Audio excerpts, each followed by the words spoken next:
Hey, good morning, good afternoon, good evening, wherever you may be. Scott Luton here with you on Supply Chain Now. Welcome to today's special live stream. Folks, today on Breaking News Now, we're going to be featuring an innovative technology leader that's on a mission to change how business gets done, unleashing enterprises, teams, and global supply chains. So stay tuned for actual perspective that might just have you looking at things a little bit differently here on Wednesday, December 17th. Hard to believe we're in the year. But before we get to that interview, I want to share a quick resource with you here today. And some of our longtime audience members know exactly what I'm talking about because we want to invite you to check out With That Said. It is our almost weekly newsletter that offers a helpful digest of resources, tools, and perspective. It's always includes our upcoming live shows here on Supply Chain Now. So you'll never miss an opportunity to share your own take. And that's the best part of all of our live shows. So you can check out the link in the chat and make sure you subscribe here today. Okay. So as promised, we bring to you a mover and a shaker, an industry rock and roll star, someone that is wise far beyond his years, and you're going to enjoy his perspective here today. I want to welcome in Wiley Jones, co-founder and CEO with DOS.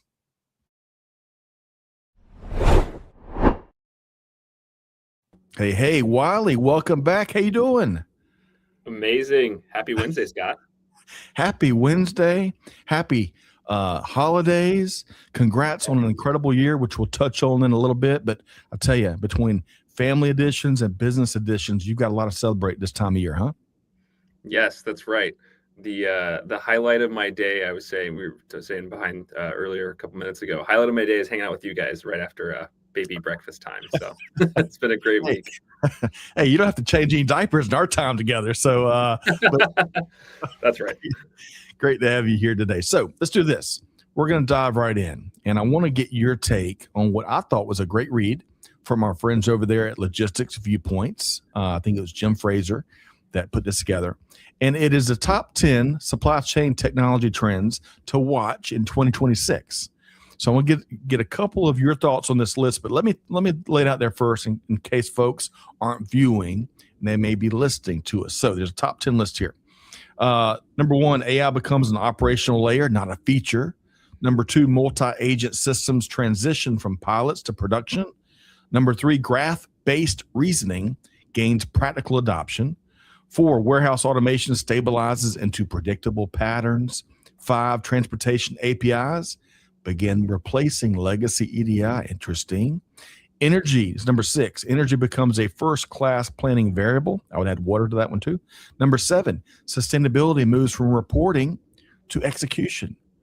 8, digital twins become workhorses, not experiments.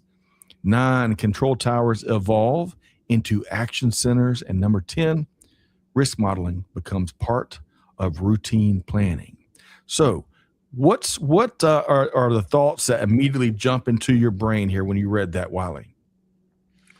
Yeah, the first item, which probably the reason it's first on there, is the operational layer that AI has unlocked. This is what we see right with our own company. So this is top of mind for me. But I think the other cool part of this is maybe number 5, if we talk about transportation APIs replacing legacy EDI, I wish this were even more true,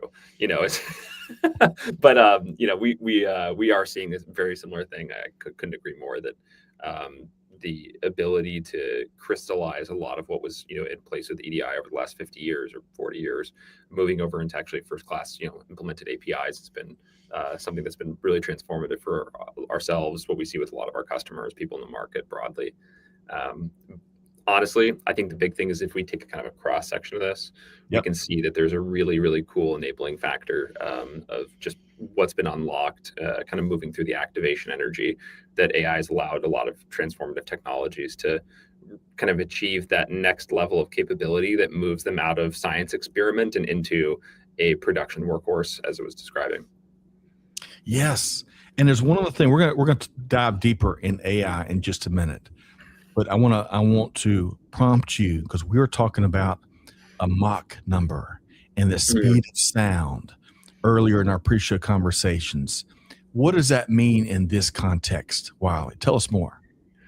Man, I think about this so often, which is that, when something hits a certain level of capability, the behavior kind of inverts. And this is the thing I always think about from school was the Mach number. It's the speed of sound. Is once you have something going past the speed of sound, the physical properties of the fluid actually switch, where it behaves like a liquid below the Mach number, and then Hmm. after the Mach number, it starts to behave like a solid. And that inversion happens, and that's why you get the big sonic boom. Um, AI is actually, really just specifically large language models, vision models, voice models.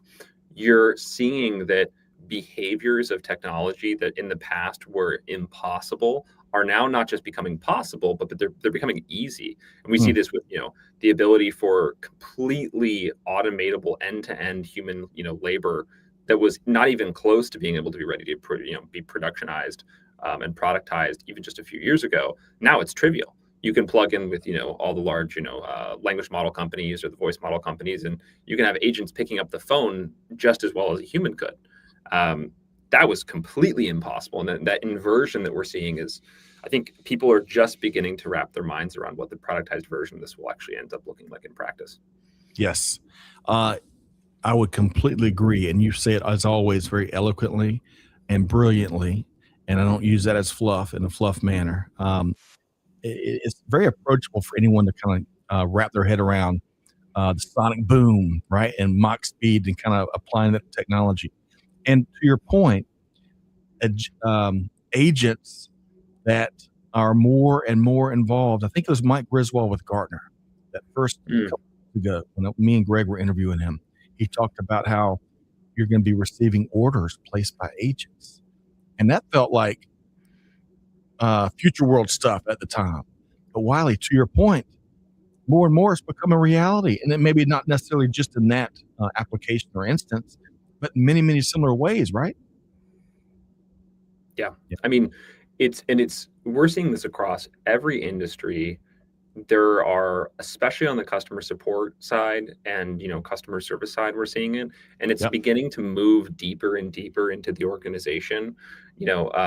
All the way down to procurement agents, inventory management agents, order management agents, the ability to automate the reconciliation process. We'll talk about this in a bit, I think, just from what we outlined in pre-show, but the ability to take human labor and convert it into something mechanical and computable. If I look back at that trends list, you can Yes. draw a clear line across all of those. That is the enabling thing here. Is that Yeah. if we go and look at every single item, um, fundamentally the big unlocks for almost each of them is going to be over the next 10 years is going to be the ability to take human work and translate it over into something mechanical and computable using AI. I love it. And we are going to double down on that. So hold that thought for 1 second. I want to, again, give a high five to Jim Fraser over at Logistics Viewpoints.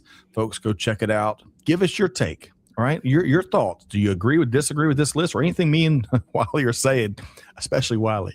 But let us know. I want to pull out a couple things here. And we're going to circle back on AI in just a second. Risk modeling, right? You got number 10, and I don't think these are in any particular order, but risk modeling is no longer an annual review as Jim shares.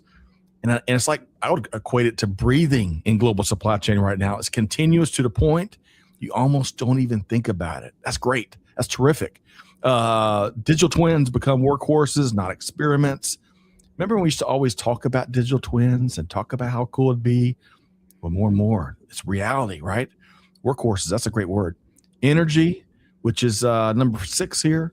I would also add water to that because energy and water management rises up the priority pole, right? We got to be careful rather about not taking anything for granted. I mean, the energy demands right now with what cutting edge innovation requires, it is mind boggling. We're going to upgrade our infrastructure, folks. EDI, I think Wiley might have said this with a smile earlier. EDI may not be disappearing, but it's certainly showing its age, right? I like how Jim puts it in this piece. EDI becomes a fallback, not the foundation, end quote. So Wiley, we're going to get into AI fully throated in a second, but your final word on this top 10 list. Yeah, the risk modeling one is so interesting because it is the exact kind of thing you don't want to do annually. It's the kind of thing that needs to happen continuously as soon as the underlying pieces of information that make up the risk characteristics and make up the risk profile of something. As soon as those change, you want to go in and drive downstream action. Yep. And the ability to automatically extract those, surface those. There's actually a number of companies that we're, that we're close to as a business that we know who are going out and transforming very, very large enterprise in the way that they work on this, but even honestly, large governments and things even in the public sector. And so this is something that is being peeled apart and kind of turned over by every single large business right now that we're aware of. Yep. It's an opportunity for all, no matter what sector, no matter what part of the world, no matter your role in many ways in global business. All right, so let's do this. Folks, don't take our word, take Wiley's word. Don't take my word for anything on this list. Go check out the list. We're including the link very conveniently right there in the comments, right? And also, by the way, I opened up talking about our newsletter. Check that out. If for no other reason, then you'll get reminded of our live events coming up, and we'd love to feature your perspective. Of my favorite part, folks commenting and sharing their take in the cheap seat, so to speak. Okay, Wiley, I want to use this great read from Corinne Bursa, which you'll find, folks, over on our resource hub on the new supplychainnow.com. Go check it out. We're publishing a ton of written content there, which is great. I love it. My little inner supply chain nerd is thrilled, Wiley. So let's dive a little deeper, specifically on AI for a minute. I want to take, again, this recent blog post from Corinne Bursa, one of our hosts, a rock and roll star in industry for sure. And she led a tremendous panel of senior supply chain leaders a few months back. When I say an incredible panel, I'm talking to CSCOs and senior supply chain leaders of Hasbro, Kimberly-Clark, Lamb Weston, McCormick, Spice Company, and Mars Pet Nutrition. Now, what we did in this blog article, Wiley, is we captured a couple of key nuggets on how these incredible leaders were helping their teams and their organizations get past the AI hype and get more into AI outcomes. So I'm not going to read all of these. We've got them on the screen, folks. If you're listening, you can tune in later and check out the video. And you can also, again, find it over on our blog. But Whitney, all five of these nuggets deserve like their own shows, their own webinars, their own white papers. But Wiley, I want to drill in on one that I think really struck you. And this was from Whitney Schlesinger, VP of Global Planning and Logistics at McCormick. I was able to interview Whitney at Gartner last year, and Corinne featured her on the panel again with these other stars. And Whitney says, quote, "For me, it's about people. Employees want to move beyond non-value added work. AI allows us to free them up for strategic thinking, collaboration, and creative problem solving," end quote. Wiley, you were seeing stars when you read that. Tell us more. Yeah, I think if I recall my message correctly, I sent you back in all caps, yes. So that's a good summary to start with. But what I think Whitney nails is that whether we want to admit it or not, technology is about people, and it's about augmenting the things that we can do. The famous Steve Jobs quote about computers is the bicycle for the mind, right? Yes. And I think that's what's so beautiful about what we're seeing right now is that we are, and if you'll let me go on my tangent for a minute, just to bring it back, we did something really insane. We basically took sand, we etched, billions of tiny little atomic rock formations into silicon, and we fed it a massive sequence of numbers to crunch. And then we get human level judgment, intelligence, and knowledge work that it spits out on the other side. Like, that's insane, just kind of on its own. Right. But what's even more crazy is that we can scale this, what is normally human labor, human knowledge work, as a function of what you talked about, water, electricity, and this machinery in these computers. And we can get something that looks like the Industrial Revolution for human intelligence and for human labor, so that people can move beyond this non-value added work, exactly as Whitney was saying. And we can take the toil and the excise of going line by line through spreadsheets and reconciliation that everyone who's listening to this show, anyone who has worked in the supply chain and logistics world knows that the world runs on this process. we're going to have this insane upward mobility from a capability standpoint that every single person is going to get moved up the strategic hierarchy. And I think leaders like Whitney are already positioning this for their own organizations. And my call to action here is for every other person to really deeply internalize that. We're experiencing something that hasn't happened since the industrial revolution, is my point of view. Wow. And I love mirroring that. You wrapped up your thought there with my point of view. The other quote that we've talked about, because I think it's core to how you view the world and from your experience as a practitioner, right? And I stole this from your website, Wiley.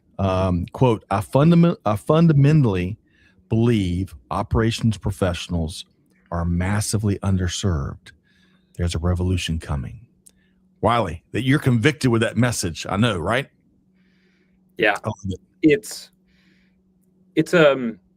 really amazing to be able to, stare into the future a little bit.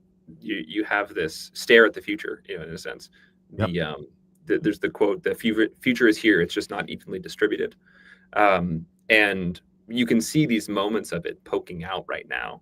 And it's going to be really, really magical and exciting when we have a very even distribution of it across the physical supply chain, every single step from, like you were describing, Scott, risk modeling all the way to the point of sale. Every single workflow will be transformed, and things that are painful and frustrating and difficult and time consuming, we will find ways to make mechanical, the same way that we did with the manufacturing facilities and assembly lines of the Industrial Revolution. I think it's a really beautiful time to be working on all of this. It is. And going back to that visual you were painting, I certainly hope the future, as it pops out and peeks at us, is a lot more about the Care Bears and a lot less about gremlins. Wiley, okay? That's right. Can we both subscribe to that future? And hey, kidding aside, the future is, as Wiley so nicely describes it, it is a bright future, especially, I would argue, for the human element, because of how they're going to be unleashed to bring the uniquely human powers and superpowers to the equation for organizations everywhere, especially for those humans out there. We've talked about this 1,000 times, that are willing to learn new things, raise their hand, volunteer for new tasks. If you like doing the same thing, over and over and over again for 8 hours straight every single day, it's going to be more challenging. But hey, everyone has the option. Okay, so I want to pop this right back up. And folks, you're going to find not only each of these quotes, you'll find a link to the actual discussion so you can have all the context. Context is so important these days. Corinne did a great job with these 5 incredible leaders in such a short amount of time. And we're including a link right there to that blog. You can learn more. Okay, so Wiley, we have got some big news. We're going to kind of finish with a bang. And we're going to talk more about what DOS has got, what DOS has been doing, and what's next. But first, I'm delighted to share we have got a new series coming to Supply Chain Now, where you and I are co-hosting a series entitled Enterprise Unleashed. I want to ask you a question about it, but first, I want to thank my team for putting me up next to Hollywood of supply chain right here. Gosh, kidding aside, let's talk about the theme is very intentional. It's very deliberate. Enterprise Unleashed. Why is it so critical for folks to understand that message? I think that it's really just a view that the world can move more efficiently, and that we as people moving through it, to be really aggressive in the wording of it, sometimes we feel a little bit constrained and shackled by the systems and the needs and requirements of what we have to do to serve technology and make it so that, we go punch this thing into this sheet over here or this system over here. And, the ability for us as an industry to move away from that and to focus on driving value and unlocking value for ourselves and for our customers and for the market more broadly. I think there's a real opportunity to do that with this enabling technology, and we want to highlight businesses, leaders, the individuals inside these companies that are pioneering that. And really, this is just us as a kind of as in service and as a steward of what we think is this really important thing that's happening right now. We want to highlight and escalate that as much as possible into the worldview and minds of the folks that are the lovely Supply Chain Now listeners. Love it, Wiley. Helping to inform folks on the art of the possible, especially as fast as what I believe the art of the possible is expanding, and it's tough to keep up with. And I think when I've heard and listened to your vision and better understood your vision with this series, that's a big part of it. But there's other elements to this series. So kind of picking up on where you left off there, what can folks expect when it comes to the stories and the leaders and the conversations? Anything else you can share on what's coming up with Enterprise Unleashed?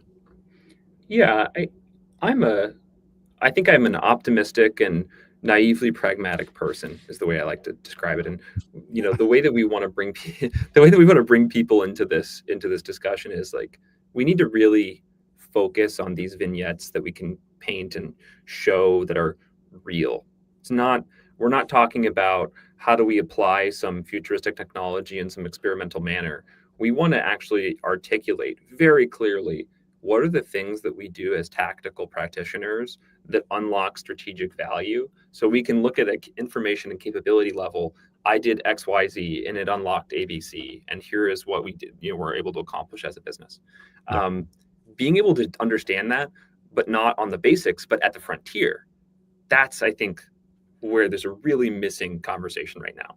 People get to that, they talk about the first 10% of something, and I'm like, I want to see the training montage. I want to see Rocky sweating. I don't want to see him just like at the end, running up the stairs, right? And like that's where I think we owe it to folks in the industry right now to like really show how we are going through and building that muscle as an industry. Well, Wiley, I sure am glad that I can lean on you to help fill in all the gaps on the stories that folks need that in some cases are craving to understand, much like what you're craving and yearning to see. So it should be outstanding. So folks, get ready. You'll have an opportunity. All the shows will be live. You'll have an opportunity to join us. We want to hear from you as we work through the stories, the full stories, and stay tuned as the first one is coming up soon in January. In fact, Amanda and Tricia, big thanks to you both for helping out with production. Steady Eddies, I tell you what, let's confirm the date and the time. If you just drop that right there in the comments. Okay, so let's do this. And by the way, it's really important, I think, for folks. Wiley Jones is for long. It's going to be 3 people out there that don't know Wiley yet, but it's really important to understand. Wiley doesn't attack. I would say, just my opinion. While he attacks it partly as a technologist, he also attacks the art of the possible as a practitioner. He's been there. Security cameras, that industry, pet toys, that industry. You've been in the seats of operators out there, and you're familiar with many of the old and new challenges that are important to them. Is that right, Wiley? Yeah, and I would say the trade in as a practitioner is moving so fast. I've been out of it now for even a few years that sometimes I'm going in and talking to our customers and people in the market. I'm like, wait, what are you doing? And I lean in, I'm like, what is that? And so the ability to stay in touch with it is just, a bit of my own creature curiosity that I like to keep up on. But I think in the duality of it is in some senses it has changed a lot, but then in other ways it is still exactly the same thing. And so being able to grapple with that as a former practitioner, but also then someone now who builds technology and tooling and infrastructure to support practitioners, it's nice for me to have one foot into one side of it and one foot in the other. Love it. And I'm gonna bear with me as I look up what duality means. I gotta check that word out. Between Lee Klasko yesterday, giving me some new vocabulary words. I'm getting a few more from Wiley here today. So folks, circling back, January 13th. 12 noon Eastern time. It'll be a published event, so you can join us, add it to your calendar, you name it, but join me and Wiley and some great guests on January 13th, 12 noon Eastern time as we kick off that series. So let's do this, Wiley. Fast and furious finish. I'll tell you, you've got some competition for best year ever, but I would argue you might have less competition for best third quarter ever. Now, I stole this shamelessly. I'm surprised you a little bit with this, but I stole this from your LinkedIn feed. Folks, go over there, follow, connect with Wiley on LinkedIn, okay? Especially for non-technologists like myself. I'm telling you, he's going to help you understand this brave new world. So check this out. Wiley was checking himself from 8 months ago, right, as they announced their $18 million Series A, right? And he laid out, you can go find us on his LinkedIn. He lays out what he plans to do over what initially was the next 4 quarters, but Wiley, y'all got this done in the next 3 quarters. Do you want to read these off here? Because you know a lot better. Yes, we grew the business a lot. We grew the team a lot. We built, our joke is we built the self-driving AI-enabled, system of record and operations cloud ERP. It's been fun. It's, I think, what was the quote? The days are long and the years are short, right? Yes. And so, yeah, it was a very fast 3 quarters, but also I don't even know if I remember January. So, well, I love how you wrap up this your receipt here with "Come cook with us," and that's an important call out because Wiley, I believe you're still hiring for the best of the best. Very talented team, a very intentional culture. I love talking with all of your team members, and we should give a shout out to one of our executive producers, Ashan, who is helping you build and fiercely protect a really cool culture there at DOS. Anything you want to share in terms of what you are looking for talent-wise next year? Yeah, I mean, on the talent side, I think the best way to describe it is like we really love working with people who are deeply curious and intellectually rigorous and have the intensity and willpower to go in and drive change. And it is an immensely hard job. You have to be a reformer. You have to be an optimist. And, unfortunately, sometimes you need to have a bit of a high pain tolerance because it's hard work. And this is something that everyone every listener knows is the, physical supply chain is unrelenting. And if we want to go in and build tools to enable people to work through this, we have to build them armor for them. We have to build, the shields and the swords that can stand through tough battles for what they do in their business. And so that means that also we need to be in the action with them. And so people who are excited by that possibility and not afraid of, being in the line of fire, this is a fun place to work. So, I'm putting the cart before the horse, as I tend to do sometimes, because you kind of laid out a little bit of culture and some of what you're hiring for. Let's make sure we answer the why, the what, really, right? Because you've already you can't have a conversation, I don't think, Wiley, without sharing the why, which I admire about you. So, in a nutshell, what does DOS do, and anything else you want to share about what's next for the company? Yeah. So DOS is building an operations cloud. It's very much exactly what you'd expect on the standard procurement, inventory management, order management. There's a reporting layer that sits on top and collects up all of your data. There's a data infrastructure and integrations layer that sits underneath. And we think of it as an adaptive variant on what a lot of traditional ERP has done, where you have all these bespoke modules and they get customized to meet your needs. We help companies deliver on the same exact promise, but with much faster time to value, much more composability, better maintenance, maintainability, upgrade systems, upgrade life cycles. So we try to frame it as, ERP was the phone. We're making a smartphone. You can still make phone calls, but it's a little bit more stuff now. Oh, I love it. I love it. And I'm sure there's a lot of things you're working on you can't share with us here today. But folks, stick around. You're going to be able to hear from Wiley throughout the year. And your 2026, and I'm biased because I've gotten a chance to really know Wiley, got to know him over the past year or two. Me and Marty Parker have had some great conversations with Wiley. We've heard a lot of feedback from our wonderful, wonderful, smartest audience in all the world. And I'm so excited to provide more inventory in the Wiley Jones perspective category. New SKUs coming to supply chain now. Okay, so let's do this, Wiley. Connect, follow Wiley Jones on LinkedIn. Your convenient link is right there, along with the others. Also, hey, if you haven't added Supply Chain Now to your podcast list, do that. Shameless plug. And Wiley, final question beyond LinkedIn, anything else you want to add in terms of how folks can connect with you, my friend? Just send me an email. I try to be super responsive and maybe too responsive. If you just wiley@dos.com, it's super easy. Just reach out to me. Would love to hear thoughts, and anything that, especially things that, people are considering as they're working on problems in their own companies, as they're seeing, trends in the market. We love to hear from folks that are, especially the practitioners and folks in the Supply Chain Now audience.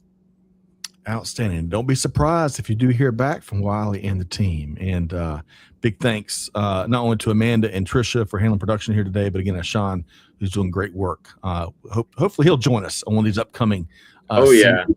We got to get him out, Wiley, huh? That's right. He's and he's so good on stage. We had a conference, our first inaugural customer conference, and he was great on stage. So I got to swap him out for me. We're gonna get him. We're gonna get him.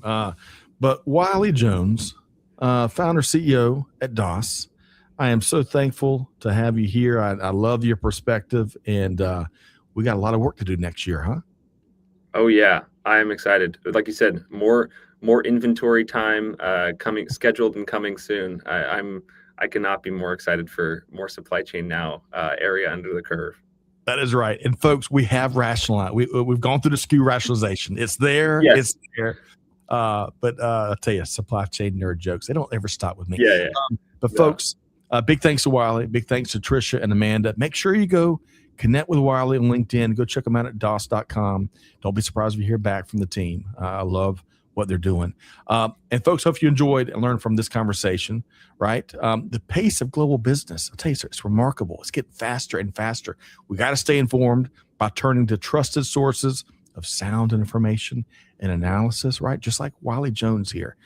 Be sure to catch us, the new series, Enterprise Unleashed, and tune in to Supply Chain Now, wherever you get your podcast. Well, all that said, Scott Luton, on behalf of the whole team, happy holidays, Merry Christmas, Happy New Year, Happy Hanukkah, all that good stuff. And on behalf here of the Supply Chain Now team, do good, give forward, be the change that's needed. We'll see you next time right back here on Supply Chain Now. Thanks, everybody.